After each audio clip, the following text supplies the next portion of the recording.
2 universités pluridisciplinaires et 2 autres thématiques.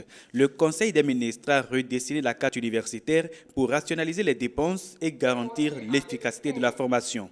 Dans les milieux politiques, universitaires et dans la société civile, des voix se font entendre pour contester déjà cette décision, au nombre desquelles celle du professeur Laleye, directeur de l'école doctorale de la faculté des sciences agronomiques. On voulait en faire une université bilingue, donc Kétou est proche du Nigeria. Il y a aussi le fait que le sol de Kétou est prédisposé à plusieurs cultures, ce qui nous arrange beaucoup. La nouvelle carte, en effet, a prévu que Kétou ne soit plus une université à part entière. Elle sera plutôt rattachée à Porto-Novo. L'actuelle faculté est confinée sur un espace de 5 hectares. À Kétou, l'université s'étendra sur 20 hectares et une réserve de 1000 hectares à Idigny. L'administration ne fera que faire de va-et-vient tout le temps. Porto-Novo, Kétou, Sakété, et puis Adjo. Mais c'est irréalisable, ce n'est pas possible. Techniquement, ce n'est pas bon. L'université de Kétou, qui compte 1000 apprenants, manque d'infrastructures. La situation est en train d'être corrigée avec l'appui de l'Arabie Saoudite qui finance la construction sur ce site de l'université d'agriculture de Kétou. Placide Ogbé est celui qui a convaincu ses parents de donner 20 hectares à l'université. Avant qu'un gouvernement ne prenne la décision, il faut qu'il aille voir et toucher du doigt. Rencontrer ci ou ça là pour voir à quel niveau ils en sont. Ils vont aller cultiver sur l'eau à Porto-Novo. Dans un communiqué en date du 24 août, le conseil communal de Kétou s'est engagé à mener le combat pour que l'université soit maintenue et que Porto-Novo, au lieu d'être une thématique, soit pluridisciplinaire. En ce moment, Porto assure la tutelle de l'INGEPS, l'ENS, la faculté de médecine, l'Institut de mathématiques et de la Flash. Je proposerai simplement qu'on confirme la vocation universitaire de Porto-Novo sur le bassin pédagogique qui existe déjà actuellement, et qui est considéré de grandes écoles dont j'ai déjà parlé, donc, et que l'université d'agriculture de Kétou soit maintenue.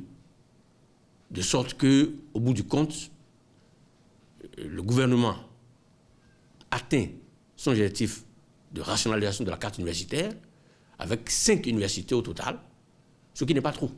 Porto-Novo, la capitale, s'est toujours dite victime d'injustices historiques. Ce sentiment s'est développé un peu plus depuis l'annonce de la nouvelle carte universitaire. Porto-Novo est la seule capitale d'un pays au monde qui n'est pas son université. Je trouve ça injuste.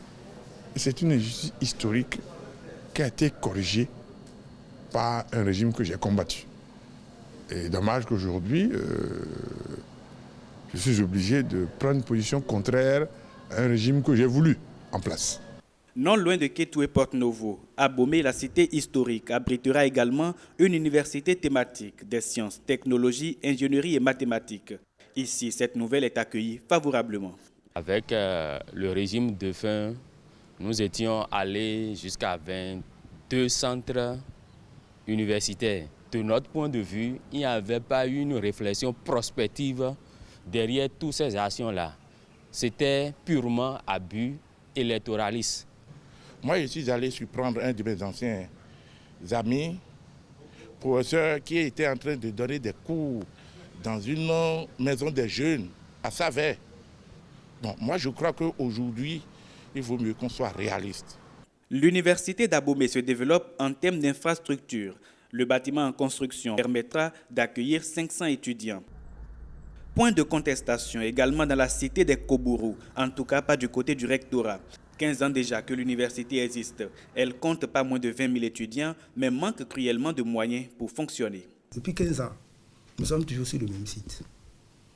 Baka, 0, Tourou, 0. Donc nous sommes coincés là. On n'a pas assez d'enseignants.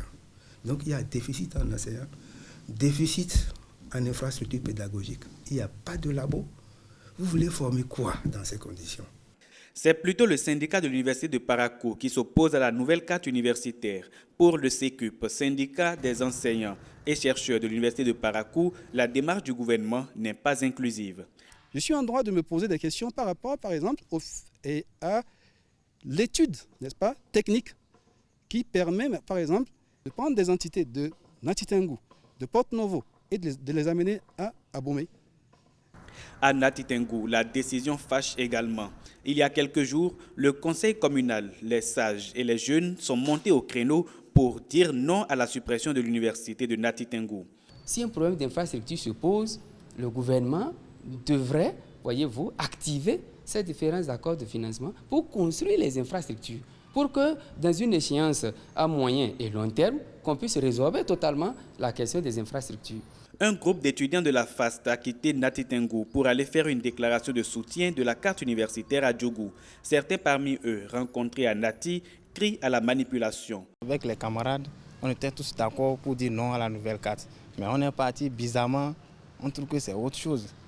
Et ils ont fait une déclaration qui était contre ce qu'on a fait à la radio Nanto ici. Donc franchement, je vais contre parce que je ne suis pas du tout d'accord parce qu'ils ont été contre ce qu'on a été ici, on a fait ici. Le débat sur la nouvelle carte universitaire, s'il est vrai qu'il tient compte de paramètres pédagogiques, a également des ramifications politiques. Les idées sur la question s'entremêlent et s'entrechoquent.